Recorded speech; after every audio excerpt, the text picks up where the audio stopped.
राम राम मंडळी, रामकृष्ण हरी माऊली.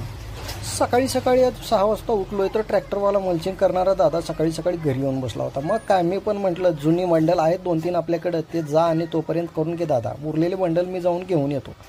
मग आपले सकाळी सकाळी शिवश्रीवाल्या मल्चिंगवाल्या दादाला आपण उठवलं आणि उठवून त्यांच्याकडून बंडल मल्चिंगचे घेऊन आलो. मी घेऊन येईपर्यंत बघतोय तर दादा हा काय तिथले बंडल आपल्या शेतातले पार करून बसला होता. मग म्हटलं त्यांना नवीन बंडल आलेत आणि आणलेत बाबा म्हणून सांगावं. तर हे दादा पुढे पुढे पडत होता, मी पाठीमागे जात होतो.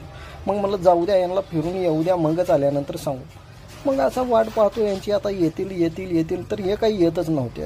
आले जसं आले की समजा जवळ आले की ज्यांनी ज्या ट्रॅक्टरचे पळवाय चालू केलं, महाराज खूप सुंदर अशी मल्चिंग एवढी फास्ट करत होती की सांगता सोय नाही. हे दादा जवळ येऊन थांबतील जरा म्हणलं तर त्यांनी आपलं बना ट्रॅक्टर लावून दिलं.